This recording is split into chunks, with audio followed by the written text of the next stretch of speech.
We'll meet a woman in a little bit named Rosario Cooper, and we believe her mother came from what the Spanish called rancherias, called Chiliquen at the bottom of the map. And that village is today easily recognizable. If you know Rio Grande at all, you know Strother Park. The rancherias straddled both sides of the creek. On the eastern side, Mr. Sullivan used to till his fields. Every time he did, he'd turn over a mortar and pestle, a fragment of a basket, or some other artifact from the people who had lived there. In some ways, they were more enlightened than we are. Their trade network connected with others, which is how that abalone pendant found its way to West Texas. And they were acute observers of the sky, which was part of their faith. They're also artisans. Those are arrowheads, a mortar and pestle. And the basket weaving may have been the most extraordinary in North America. That basket could hold water. And sometimes in Chumash burials, a woman would be buried with her favorite basket. One of the earliest white settlers of our area was a mountain man, probably looked like this. George Nidever tried to take up ranching like his friend Francis Branch.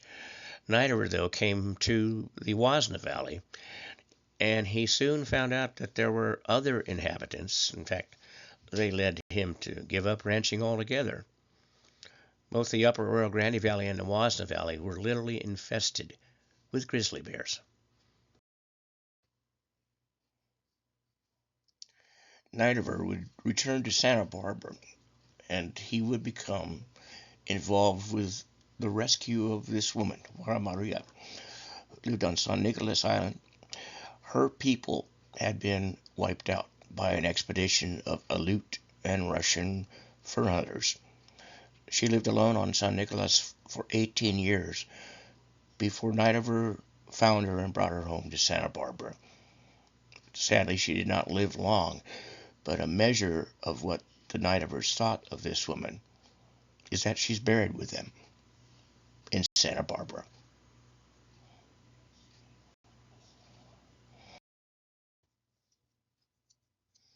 The first European encounters with the northern Chumash came with the Portola expedition in 1769. One of their goals was to find Monterey Bay. They missed it, found San Francisco Bay instead. But on their way north, they stopped at what is today the entrance to Price Canyon at the Pismu rancheria, where they met a chief named Bouchon, who impressed them with both his dignity and with the huge goiter Bushan on his neck. They then moved north to find the bay they weren't looking for. 7 years later, the Anza expedition would come here as well. But Anza led not explorers and not missionaries. These were settlers, and they were badly needed in this sparsely populated wilderness. In the meantime, Mission San Luis Obispo had been established in 1772, and drought conditions would force the Chumash people into a more sedentary lifestyle. There were vineyards and fruit trees in Corralitos Canyon east of Arroyo Grande, and what we call Lopez Canyon was called La Cañada del Trigo, Wheat Canyon. There was resistance provoked by brutality. In 1824, a revolt at Mission Santa Ynez was provoked by the brutal whipping of a Chumash man. The revolt was put down with brutality. There were isolated incidents as well. A flaming arrow shot into the thatch roof of Mission San Luis Obispo led to the tile roofs that are now a common feature of California architecture. Others became adapted to the arrival of the rancheros, the Mexican land grants that typified our county. Many of them became vaqueros, or servants, or craftsmen for men like these. Historians estimate that there were 20 million Native Americans in 1500. There were only about 2 million by 1800. And that pattern was established with the Chumash. Only 62 identified themselves. Many of them, of course, had intermarried with Anglo or Mexican American settlers and assumed new names, but most had simply vanished. Now, as we'll see, in large part thanks to Rosario Cooper, many of them are reclaiming their heritage. Ironically, most of the killing came from domesticated animals. The Europeans who brought horses and cattle, chickens, sheep, and so on, were immune to the pathogens these animals carried. But Native Americans weren't. So swine flu, for example, killed them in huge numbers. But part of the killing, of course, as was throughout the Americas, was deliberate. This is our first governor. Burnett was a Missourian, a slave owner, and a racist. He vowed that under his governorship, every Native American in the state would be exterminated. And he sent military expeditions, militia, mostly untrained soldiers, out to kill them. Fortunately, he was so immensely unpopular that his governorship only lasted a year. But he and the state legislature managed to pass this law. Despite its name, what it essentially did was force indigenous Californians, especially teens and children, I use the word servants here, but it was in actuality a form of slavery. There were other indignities that were heaped on the northern Chumash. Chumash skeletons and skulls have been found as far away as England. And one of the worst of the amateur anthropologists was the vicar of St. Stephen's Episcopal Church in San Luis Obispo, who collected hundreds of artifacts and even had a little bit of a publication about the things he'd found. He'd been a priest in Washington and later in San Luis Obispo.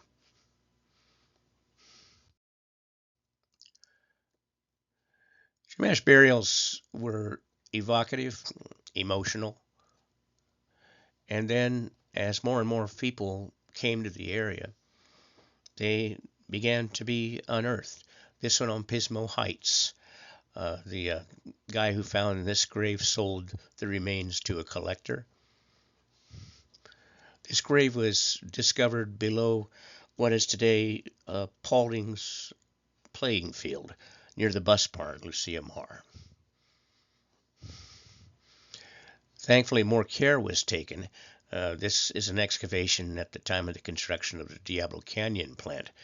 And now Chumash elders supervise whenever any trace of a Native American burial is found.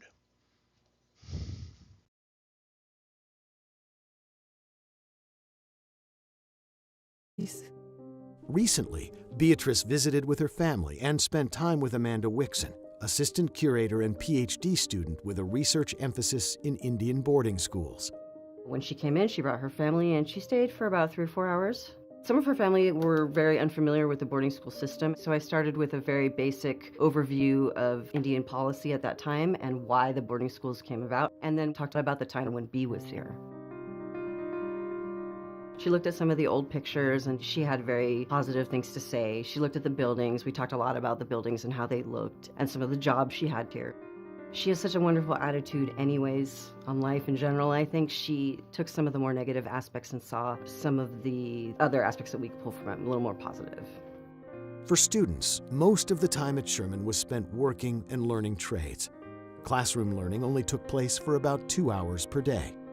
I worked at the hospital, and I worked with a dentist, with the superintendent cleaning his house. Beatrice's time at Sherman was interrupted when a major change came to the campus. One big change was in 1946, we became the Navajo program. The California Indian kids were mandated to go to public school, and they let the ones that were attending stay to graduate, but they just didn't bring any more in. Bee came at a very transitional time. She was the last of the California tribes, and she was actually kicked out in favor of the Navajos, but she was involved in the intake of Navajo students, which is highly unusual. She was in charge of receiving them, combing out their hair, changing their clothes. She was supposed to watch over them. The Navajos used to have a little pit out in the dormitory, and they'd make fry bread on Sundays. It was so good, it was 10 cents each. Met some nice people. The goal of schools like the Sherman Institute was to eliminate and replace all traces of previous culture, including religion, diet, and language. Students would be punished if caught practicing any of these cultural traditions. Bee is one of the many students that reports going into the groves or in trees or hidden areas to speak their language. Forced assimilation is rarely successful, and like in so many other instances, the Indian boarding school story became one of survival and adaptability. We make the best out of everything we're given, and that's how our people are. By 1970, Sherman Institute had become Sherman Indian High School and is now a place where Native culture is taught and celebrated. By the YTT, Yatitututilini, the proper name for the Northern Chumash. Their culture is being celebrated too.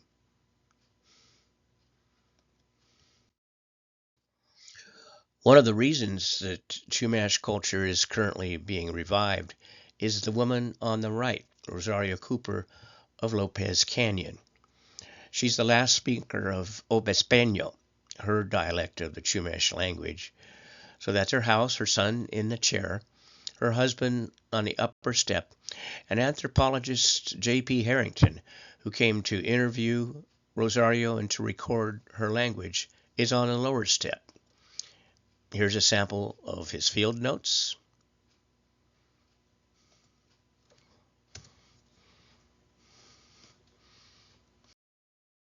Rosario was a healer and a midwife, and her descendants still live in the area. This book, which is sadly out of print, it's small, but it is remarkable, about what life was like in Lopez Canyon among the descendants of Rosario Cooper. And here is an American family during World War II. As a healer, she had, like the Chumash did generally, a remarkable knowledge of the local environment. These cures, for example. Of course, aspirin.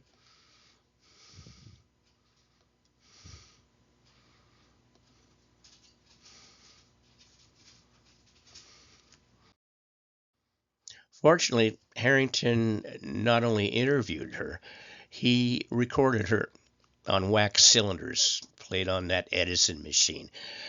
And those cylinders are still at the University of California's Bancroft Library. This is her voice.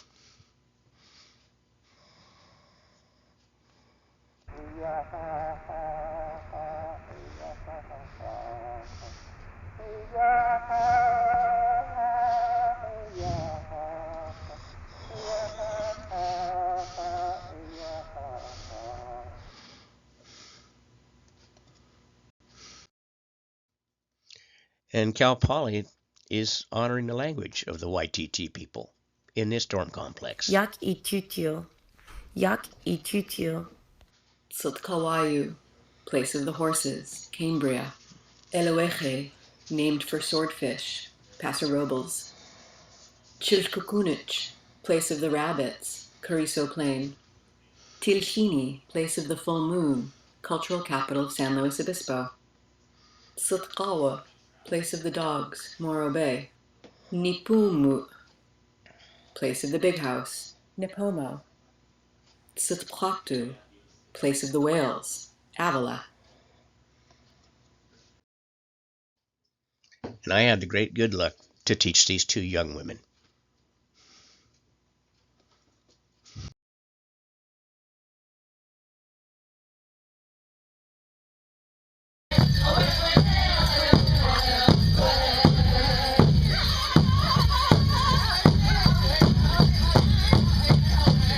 That's your style. That's your style. Here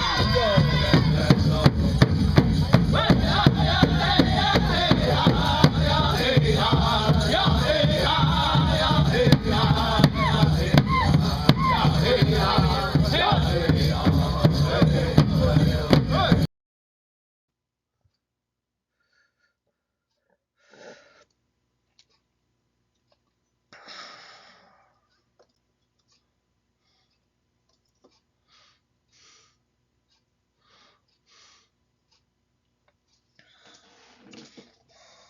Moi moi o kauano, moi moi o ko, moi moi no, moi moi o ko, moi moi o nehe ai o konale, moi moi o hei ai o konale, moi moi o kauano, moi moi o ko, moi moi no, moi moi o ko, moi moi o nehe ai o konale, moi moi o hei ai o konale, moi moi o kauano, moi moi o ko, moi moi no, moi moi o ko, moi moi o nehe